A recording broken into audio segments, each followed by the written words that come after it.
السلام علیکم ورحمۃ اللہ وبرکاتہ۔ گھوڑے اکرا کی سمت روانہ ہو گئے۔ یہ وہ وقت تھا جب عمران رحیم سے ملنے گیا تو وہ اسے نہ ملا۔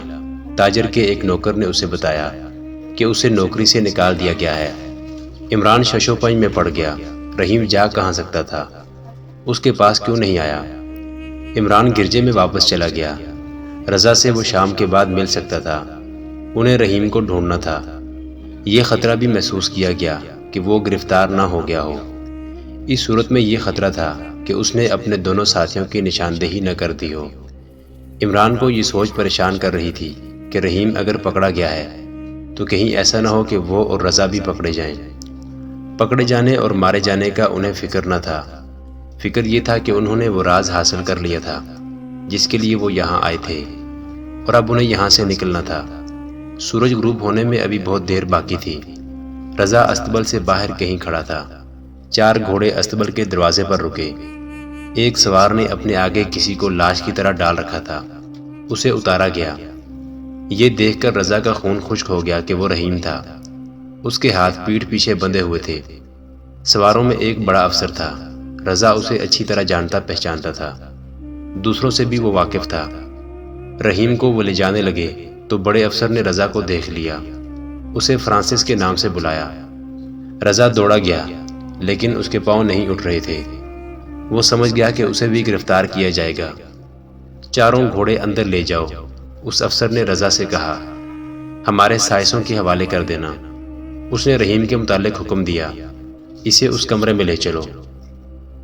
رضا کو چونکہ فرانسس کے نام سے بلایا گیا تھا اس لیے وہ جان گیا کہ رحیم نے اس کی نشاندہی نہیں کی۔ یہ صلیبی افسر اسے ابھی تک سائس فرانسس سمجھ رہے تھے۔ اس نے ایک افسر سے پوچھا، یہ کون ہے؟ اس نے چوری کی ہوگی۔ یہ صلاح الدین ایوبی کا جاسوس ہے، ایک فوجی نے جواب دیا اور طنزیہ لہجے میں کہا، اب یہ تہ خانے میں جاسوسی کرے گا، جاؤ گھوڑے لے جاؤ۔ اس دوران رضا اور رحیم نے ایک دوسرے کو گہری نظروں سے آنکھوں میں آنکھیں ڈال کر دیکھا تھا۔ انہوں نے آنکھوں کے کچھ اشارے مقرر کر رکھے تھے۔ اگر ایسی صورتحال میں 2 جاسوسوں کا سامنا ہو جائے تو وہ ایک اشارہ تو یہ کرتے تھے کہ بھاگ جاؤ، دوسرا یہ کہ کوئی خطرہ نہیں۔ رحیم نے رضا کو ایک ایسا ہی اشارہ کیا جس سے اسے تسلی ہو گئی کہ اس نے کسی کی نشاندہی نہیں کی۔ تاہم ان کے لیے یہ خوشی کی بات نہیں تھی۔ اس کا ساتھی پکڑا گیا تھا اور وہ جانتا تھا کہ تہ خانے میں اس کا کیا حشر کیا جائے گا۔ رحیم کو اب مرنا تھا، مگر بڑی ہی اذیت ناک موت مرنا تھا۔ رضا کو معلوم تھا کہ رحیم کو کون سے کمرے میں لے جایا جا رہا ہے اور اس کے بعد اسے کہاں لے جائیں گے۔ عمران گرجے کے ساتھ اپنے کمرے میں پریشانی کی حالت میں بیٹھا سوچ رہا تھا کہ رحیم کہاں غائب ہو گیا ہے۔ اس کے کمرے کا دروازہ کھلا، وہ رضا تھا۔ اندر آ کر اس نے دروازہ بند کر دیا اور گھبرائی ہوئی سرگوشی میں کہا، رحیم پکڑا گیا ہے۔ اس نے جو دیکھا تھا وہ عمران کو سنا دیا۔ رضا نے اسے یہ بھی بتا دیا کہ رحیم نے اشارے سے اسے بتا دیا ہے کہ اس نے ہماری نشاندہی نہیں کی۔ اگر نہیں کی تو تہ خانے میں جا کر کر دے گا۔ عمران نے کہا، اس دوزخ میں زبان بند رکھنا آسان نہیں ہوتا۔ ان دونوں کے لیے یہ فیصلہ کرنا محال ہو گیا کہ وہ فوراً نکل جائیں یا ایک آدھ دن انتظار کر لیں۔ ایسے نازک وقت میں ان سے ایک غلطی سرزد ہو گئی۔ وہ یہ تھی کہ وہ جذبات سے مغلوب ہو گئے۔ چھاپا ماروں یعنی کمانڈو اور جاسوسوں کے لیے یہ ہدایت تھی کہ وہ تحمل، بردباری اور صبر سے کام لیں، جلد اور جذبات سے بچیں۔ اگر ان کا کوئی ساتھی ایسے طریقے سے کہیں پھنس جائے کہ اس کی مدد کرنے میں دوسروں کے پھنسنے کا بھی خطرہ ہو تو اس کی مدد نہ کی جائے۔ رضا جذبات میں آ گیا۔ اس نے کہا، میں رحیم جیسے خوبصورت اور دلیر دوست کو قید سے نکالنے کی کوشش کروں گا۔ ناممکن ہے، عمران نے کہا اور اسے اپنے خطرناک ارادے سے باز رکھنے کی کوشش کرنے لگا۔ میں جو کہ وہیں رہتا ہوں جہاں رحیم کو لے گئے ہیں، اس لیے دیکھوں گا کہ اسے وہاں سے نکالنا ممکن ہو سکتا ہے یا نہیں۔ رضا نے کہا، میں نے وہاں اتنی دوستی پیدا کر رکھی ہے کہ مجھے معلوم ہو جائے گا کہ رحیم کہاں ہے۔ اگر میں اس تک پہنچ گیا تو رحیم آزاد ہو جائے گا یا میں بھی اس کے ساتھ ہی جاؤں گا، اور اگر میں بھی پکڑا گیا تو تم نکل جانا۔ راز تمہارے پاس ہیں، میں رحیم کے بغیر واپس نہیں جاؤں گا۔ ناممکن تھا کہ رضا رحیم کو وہاں سے آزاد کر لیتا، لیکن اس کے جذبات اتنے شدید تھے کہ عمران بھی اس کا ہمنوا ہو گیا اور وہ حقائق کو بھول گیا۔ رضا اسے یہ کہہ کر چلا گیا کہ رات کو کسی وقت آ کر اسے بتائے گا کہ رحیم کی رہائی کی کوئی صورت ہے یا نہیں۔ اگر کوئی صورت نہ ہوئی تو وہ رات کو نکل جائیں گے۔ عمران کے ذمہ یہ کام تھا کہ وہ گھوڑوں کا انتظام کر لے۔ گھوڑوں کا انتظام آسان نہیں تھا۔ پادری کے باڈی گارڈوں کے گھوڑے وہاں موجود رہتے تھے۔ انہی میں سے 2 یا 3 گھوڑے چوری کرنے تھے۔ اس وقت تک رحیم کو قید خانے میں نہیں ڈالا گیا تھا۔ اسے انٹیلیجنس کے 2 وحشی قسم کے افسروں کے حوالے کر دیا گیا تھا۔ جاسوس جب پکڑا جاتا ہے تو سزا کا مرحلہ سب سے آخر میں ہوتا ہے۔ پہلے اس سے معلومات لی جاتی ہیں۔ جاسوس اکیلا نہیں ہوتا، پورا گروہ ہوتا ہے۔ گرفتار کیے ہوئے جاسوس سے یہی ایک سوال پوچھا جاتا ہے کہ اس کے ساتھی کہاں ہیں، اور دوسرا سوال یہ کہ اس نے کیا کیا معلومات حاصل کی ہیں۔ رحیم سے بھی یہی سوال پوچھا گیا۔ اس نے جواب دیا کہ وہ اکیلا ہے۔ دوسرا سوال پوچھا گیا کہ اس نے یہاں سے کوئی خفیہ بات معلوم کی ہے تو وہ بتا دے۔ رحیم نے جواب دیا کہ اس کے پاس کوئی راز نہیں۔ تاجر کی بیٹی ایلس کے ساتھ تعلقات کے متعلق پوچھا گیا تو اس نے بتایا کہ وہ ایک دوسرے کو چاہتے تھے۔ ایلس کی شادی ایک بوڑھے افسر کے ساتھ کی جا رہی تھی، اس لیے وہ گھر سے بھاگنے پر مجبور ہو گئی۔ کیا تمہیں معلوم ہے کہ تم کس طرح پکڑے گئے ہو؟ نہیں، رحیم نے جواب دیا۔ میں اتنا ہی جانتا ہوں کہ میں پکڑا گیا ہوں۔ تم اور بھی بہت کچھ جانتے ہو، ایک افسر نے اسے کہا۔ وہ سب کچھ بتا دو جو تم جانتے ہو، تمہیں کوئی تکلیف نہیں دی جائے گی۔ میں یہ جانتا ہوں کہ میں اپنا فرض بھول گیا تھا، رحیم نے کہا۔ میں اس سزا کو خوشی سے قبول کروں گا۔ مجھے جس قدر تکلیف اور جتنی اذیت دے سکتے ہو دو، میں اسے اپنے گناہ کی سزا سمجھ کر قبول کروں گا۔ کیا تمہارے دل میں ابھی تک ایلس کی محبت ہے؟ ابھی تک ہے، رحیم نے کہا، اور ہمیشہ رہے گی۔ میں اسے اپنے ساتھ قاہرہ لے جا رہا تھا، اسے مسلمان کر کے اس کے ساتھ شادی کرنی تھی۔ اگر ہم یہ کہیں کہ اس نے تمہارے ساتھ دھوکہ کیا ہے تو تم مان لو گے؟ نہیں، رحیم نے کہا، جس نے میرے لیے اپنا گھر اور اپنے عزیز چھوڑ دیے تھے وہ دھوکہ نہیں دے سکتی۔ اس کے ساتھ کسی نے دھوکہ کیا ہے۔ اگر ہم ایلس تمہارے حوالے کر دیں تو کیا تم ہمیں بتا دو گے کہ اقرا میں تمہارے کتنے ساتھی ہیں اور وہ کہاں ہیں؟ اس سے پوچھا گیا۔ اور یہ بھی بتا دو گے کہ تم نے یہاں سے کون سا راز حاصل کیا ہے؟ رحیم کا سر جھک گیا۔ ایک افسر نے اس کا سر اوپر اٹھایا تو رحیم کی آنکھوں میں آنسو تھے۔ افسروں کے بار بار پوچھنے پر بھی وہ خاموش رہا، جس سے ظاہر ہوتا تھا کہ اس کے اندر ایسی کشمکش پیدا ہو گئی ہے جس میں وہ فیصلہ نہیں کر سکتا کہ اس کا رویہ اور رد عمل کیا ہونا چاہیے۔ اس کی یہ کیفیت ظاہر کرتی تھی کہ اس کے دل میں ایلس کی محبت بہت گہری اتری ہوئی ہے۔ تمہیں آخر کار ہمارے تمام سوالوں کا جواب دینا ہوگا، ایک افسر نے کہا۔ اس وقت تک تم ہڈیوں کا ڈھانچہ بن چکے ہوگے، تم جیو گے نہ مرو گے۔ اگر پہلے ہی جواب دے دو تو ایلس تمہارے پاس ہوگی اور تم آزاد ہوگے۔ اس وقت تم قید خانے میں نہیں، یہ ایک افسر کا کمرہ ہے۔ اگر تم سوچنے کی مہلت چاہتے ہو تو آج رات تمہیں اس کمرے میں رکھا جائے گا۔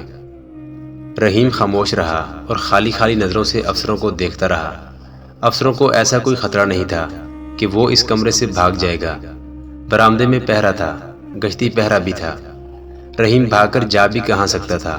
ایک افسر نے باہر آ کر اپنے ساتھی افسر سے کہا، تم وقت ضائع کر رہے ہو، اسے تہہ خانے میں لے چلو۔ لوہے کی لال گرم سلاخ اس کے جسم کے ساتھ لگاؤ، ساری باتیں اگل دے گا، نہیں بولے گا تو بھوکا پیاسا پڑا رہنے دو۔ میرا تجربہ مختلف ہے میرے دوست، دوسرے افسر نے کہا۔ یہ نہ بھولو یہ مسلمان ہے۔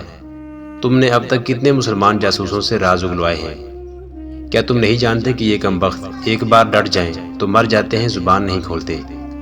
یہ شخص کہہ چکا ہے کہ ہماری ہر اذیت اپنے گناہ کی سزا سمجھ کر قبول کر لے گا۔ یہ کٹر مسلمان معلوم ہوتا ہے۔ یہ تہہ خانے میں جا کر بھی کہہ دے گا کہ وہ کچھ بھی نہیں بتائے گا۔ ہمارا مقصد اسے جان سے مارنا نہیں، یہ معلوم کرنا ہے کہ اس کے ساتھی کہاں ہیں، اور یہ معلوم کرنا ہے کہ انہیں اس حملے کا پتہ تو نہیں چل گیا جو مصر پر کرنے والے ہیں۔ ان کے باپ کو بھی پتہ نہیں چل سکتا، دوسرے افسر نے کہا۔ ہائی کمانڈ کے افسروں کے سوا کسی کو حملے کے متعلق علم ہی نہیں۔ یہ جاسوس تاجر کی بیٹی کے عشق میں الجھا ہوا تھا، اسے تو دنیا کی ہوش ہی نہیں تھی۔ اسے تو یہ بھی معلوم نہیں کہ اسے ایلس نے گرفتار کرایا ہے، یہ ابھی تک اس کی محبت میں گرفتار ہے۔ میں ایلس کو ہی استعمال کرنا چاہتا ہوں، ایک نے کہا۔ اسے آج رات اس کمرے میں رہنے دیتے ہیں۔ مجھے امید ہے کہ جو راز ہم کئی دنوں میں بھی نہیں اگلوا سکیں گے وہ ایلس جیسی دلکش لڑکی چند منٹوں میں اگلوائے گی۔ کیا اس لڑکی پر بھروسہ کیا جا سکتا ہے؟ کیا تمہیں ابھی تک شک ہے؟ دوسرے نے کہا، تم نے شاید پوری بات نہیں سنی۔ ایلس نے واپس آ کر جو بیان دیا ہے وہ تم نے پورا نہیں سنا۔ اب چونکہ تفتیش ہم دونوں کے سپرد کی گئی ہے، اس لیے تمہارے ذہن میں ہر ایک بات واضح ہونی چاہیے۔ ایلس اس شخص کو بری طرح چاہتی تھی۔ وہ اسے ایلی مور نام کا عیسائی سمجھتی رہی۔ ایلس کا باپ اس کی شادی کمانڈر ولیسٹ میکارڈ کے ساتھ کرنا چاہتا تھا۔ وہ دراصل اپنی بیٹی رشوت کے طور پر دے رہا تھا۔ ایلس اس جاسوس کے ساتھ بھاگ گئی۔ راستے میں اس نے ایلس کو بتا دیا کہ وہ ایلی مور نہیں، رحیم ہے اور وہ مسلمان ہے۔ ایلس نے اسے مذاق سمجھا، مگر رحیم نے اسے یقین دلایا کہ وہ مذاق نہیں کر رہا۔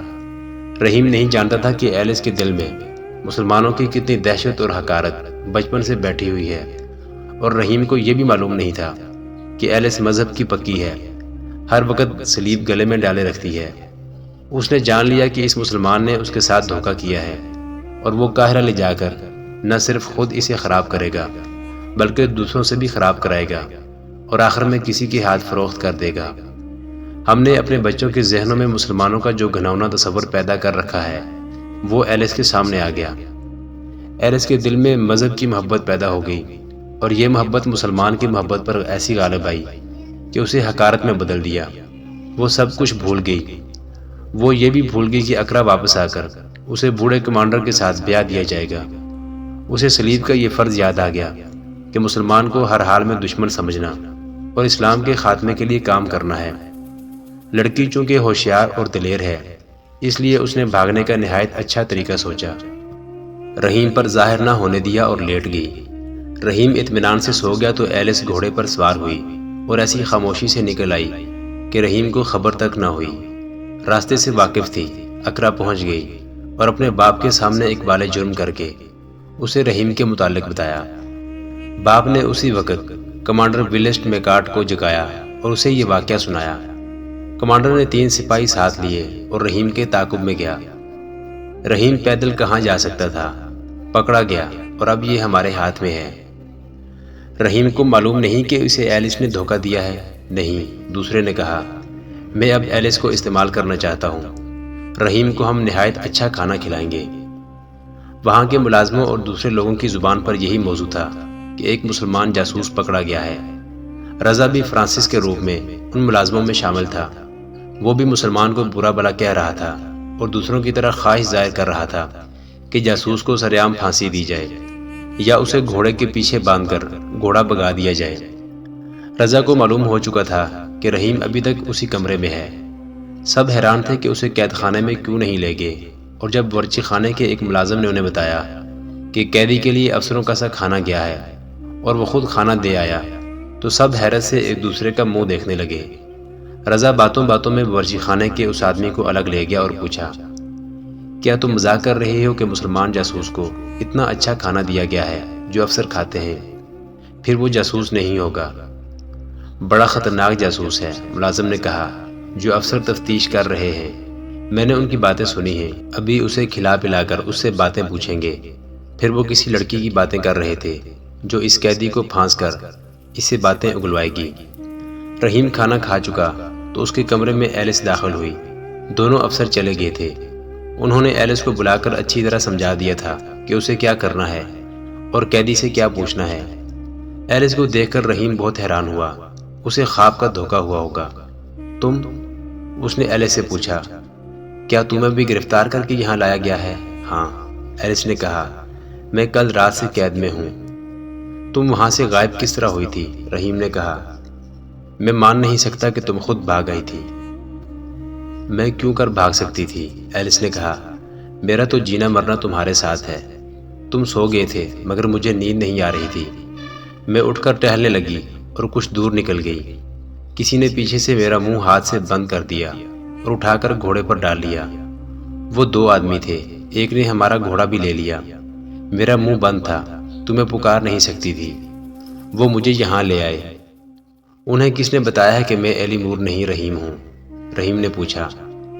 اور جنہوں نے تمہیں وہاں جا پکڑا تھا وہ مجھے بھی کیوں نہ پکڑ لائے؟ انہوں نے مجھے قتل کیوں نہ کر دیا؟ میں ان سوالوں کا جواب نہیں دے سکتی، ایلس نے کہا، میں خود مجرم ہوں۔ تم جھوٹ بول رہی ہو ایلس، رحیم نے کہا، تمہیں دھمکا کر میرے متعلق پوچھا گیا ہے اور تم نے ڈر کے مارے بتا دیا ہے کہ میں کون ہوں۔ مجھے تم سے کوئی شکوہ نہیں، میں کبھی برداشت نہیں کر سکتا کہ تمہیں کوئی تکلیف ہو۔ اگر تمہیں میری تکلیف کا خیال ہے تو یہ لوگ تم سے جو کچھ پوچھتے ہیں وہ انہیں بتا دو، ایلس نے کہا۔ انہوں نے میرے ساتھ وعدہ کیا ہے کہ وہ تمہیں رہا کر دیں گے۔ بات پوری کرو ایلس، رحیم نے طنزیہ لہجے میں کہا۔ یہ بھی کہو کہ میں سب کچھ بتا دوں تو مجھے رہا کر دیں گے اور تم میرے ساتھ شادی کر لو گی۔